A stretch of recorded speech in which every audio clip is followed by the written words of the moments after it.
الحمد لله والصلاة على رسول الله وبعد بسم الله الرحمن الرحیم. السلام علیکم ورحمۃ الله. محترم سامعین کرام، زموږ د سیرت النبی صلی الله علیه وسلم 125 نمبر درس دی. د دې درس موضوع دا وصال مصطفی. د دې موضوع مقصد دا دی چې د محمد رسول الله صلی الله علیه وسلم وفات او د خپل رب سره ملاقات.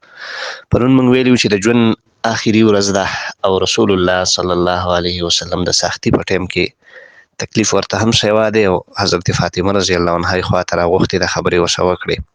حسن او حسین په غېږه کې راونیول، ښکل یې کړو، خپلو بیبیانو سره یو څو خبرې وکړې.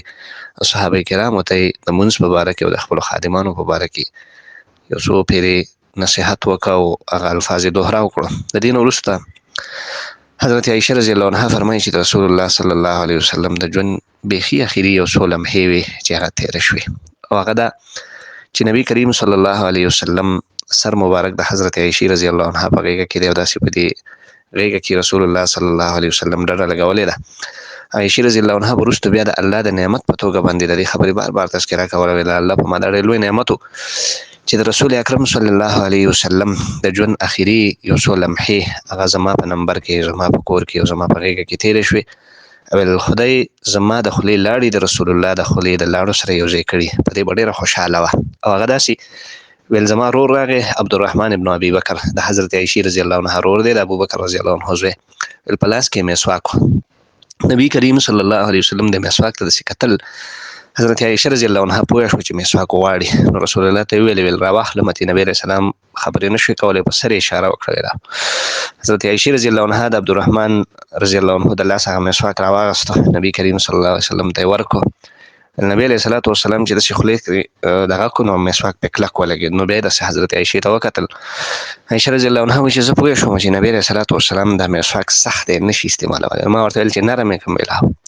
ویل زه ولګېدم دا مسواک مې داسې په دې خپله خوله کې په دې غاښونو باندې وجویو، نو د سر یې نرم شو او بیا مې ورله ورکړو. د دغه ټیم کې حضرت عایشې رضی الله عنها د مسواک په دې خپله خوله کې جویلی دی او بیا هغه جویلی مسواک رسول الله صلی الله علیه وسلم له ورکړو. نو ویل الله زما د خولې لاړې رسول الله د خولې د لاړو سره یو ځای کړي. ویل زه په دې ډېره خوشحاله یم.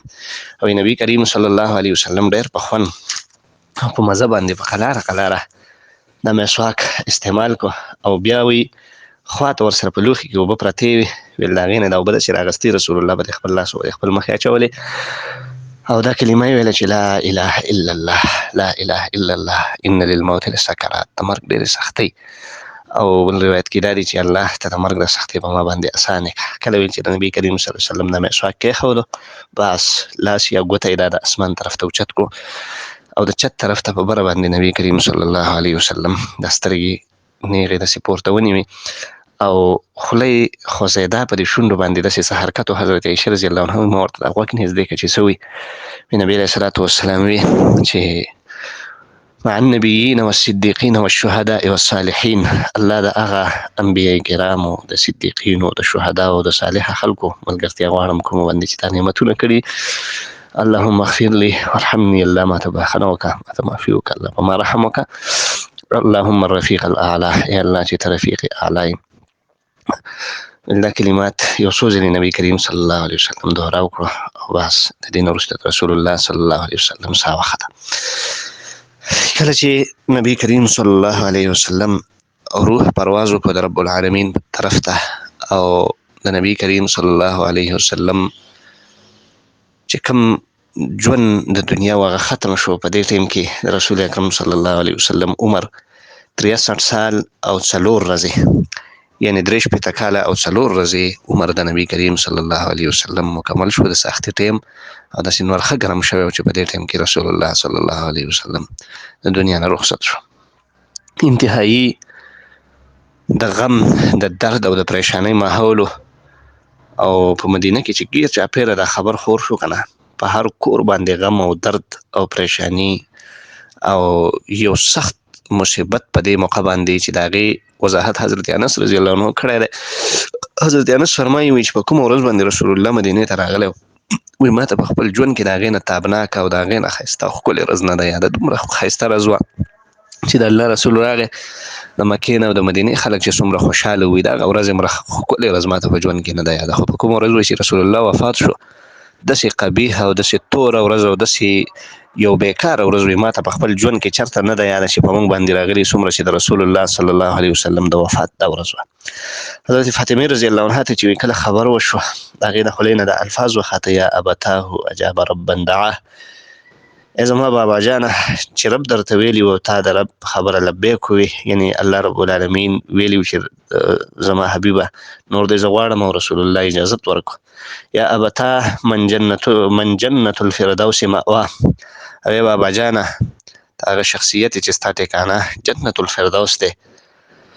یا ابتاه الی جبریل ننعاه، او یا باباجي مونږ جبریل ته ستا د وفات دا پیغام وایو چې جبریل په دې خبرو چې رسول الله صلی الله علیه وسلم د دنیا نه لاړی، یعنې نور به جبریل چاله راځي بس د چا ملاقات له چې راته هغه خو د رب العالمین ملاقات ته لاړو. حضرت عمر رضی الله عنه او نور صحابه ټول انتهایی پریشان او خفه دي، خو حضرت عمر رضی الله عنه چې کله دا خبره واورېده اوس پاڅېده، ویل خلک وایي چې رسول الله وفات شوی دی، خو ویل دا وفات نه دی. ویل څنګه چې حضرت موسی د کوی تور ته د الله ملاقات له تللی و دقسې رسول الله تللی دی. ویل په حضرت موسی پسې خلکو خبرې کړي چې وفات شوی دی وفات شوی نه و، دقسې رسول الله ژوندی دی واپس به راځي. او ویل که چا وویلې چې رسول الله وفات دی نو زه په توره باندې دا سر ووم، بس دا به څوک نه وایي چې رسول الله صلی الله علیه وسلم وفات دی او رسول الله به خامخا واپس راځي. حضرت ابوبکر رضی الله عنه ته چې څنګه خبر وشو فورا یې په خپل کور نه سورلۍ را روانه کړه، هغې ته وختو تیز راغی مسجد نبوي سره سورلۍ ودرول او راکوز شو، د هېچا سره میلاو نه شو، سیده د نبي کریم صلی الله علیه وسلم کمرې ته ورننوتو. حضرت عایشه رضی الله عنها فرمایي سیده نبی کریم صلی الله علیه وسلم له راغی، ویل موږ په رسول الله باندې یو څادر راخور کړی و یمني څادر و داسې کرښې کرښې پکې وې. ابوبکر رضی الله عنه چې دا اوچت کو او ویل نبی کریم صلی الله علیه وسلم یې ښکل کو او وی جړل او ویل زما مور او پلار دې په تا باندې قربان شي. بیا ویل الله حبیبه الله په تا باندې 2 ځله مرګ نه راولي، بس دغه یو مرګ یې تا لرې لیکلی او په تا باندې راغی، بل ځل په تا باندې الله رب العالمین مرګ نه راولي. بیا حضرت ابوبکر رضی الله عنه د رسول الله د کمرې نه راووته، حضرت عمر رضی الله عنه ولاړو په مسجد نبوي کې وقه خپله خبره یې کوله. ویل که چا ووایي چې رسول الله وفات شوی دی نو ویل ښه به نه رسول الله د رب ملاقات له تللی واپس به راځي. حضرت ابوبکر ورته ویل عمره کښېنه، نه کښېناستو. بیا ورته وویل هغه نه کښېناستو. بس حضرت عمر رضی الله عنه پوه شو، بیا ورسره ریزنینګ او چیړ ونه کړو، ځکه چې حضرت عمر رضی الله عنه هغه کیفیت او هغه احساسات داسې وو چې بس هغه حضرت ابوبکر محسوس کړو. بس خبره یې شروع کړه او صحابه ټول د حضرت ابوبکر رضی الله عنه طرف ته متوجه شو. هغه ویلې من کان منکم یعبد محمدا، په تاسو کې چې چا هم د محمد بندګي او عبادت کوو صلی الله علیه وسلم فإن محمدا قد مات، نو یقینا محمد صلی الله علیه وسلم وفات شو. ومن کان منکم یعبد الله، او چا چې د الله عبادت کوو فإن الله حی لا یموت، نه الله ګوره ژوندی دی الله نه مري. او بیا د آیت د قرآن مجید وی ما محمد الا رسول، محمد رسول الله صلی الله علیه وسلم خو صرف د الله رسول، قد خلت من قبله الرسل، مخکې ته ډېر پیغمبران تیر شوي، فإن مات او قتل، که دی وفات شي او یا شهید کړی شي، انقلبتم علی اعقابکم، نو ولې تاسو به بیا په بل طرف ځئ. دا آیاتونه یې تلاوت کړو، په دې باندې د صحابه کرامو ډېره لویه تسلي وشوه. او حضرت عبدالله ابن عباس رضی الله تعالی عنه فرمایي چې صحابه کرام چې کوم په پریشانۍ په غم کې وو که نه، نو چې کله دا خبره واورېده نو په دې باندې د صحابه کرامو تسلي وشوه چې او رسول الله صلی الله علیه وسلم وفات دی، یقین ورته راغی. ځکه حضرت عمر رضی الله عنه ته ویلي و چې ګوره وفات نه دی، د الله ملاقات له تللی دی او واپس به راځي. نو صحابه کرام داسې په یو شش و پنج کې چې خدایه څنګه چل به یو څه به نه وي.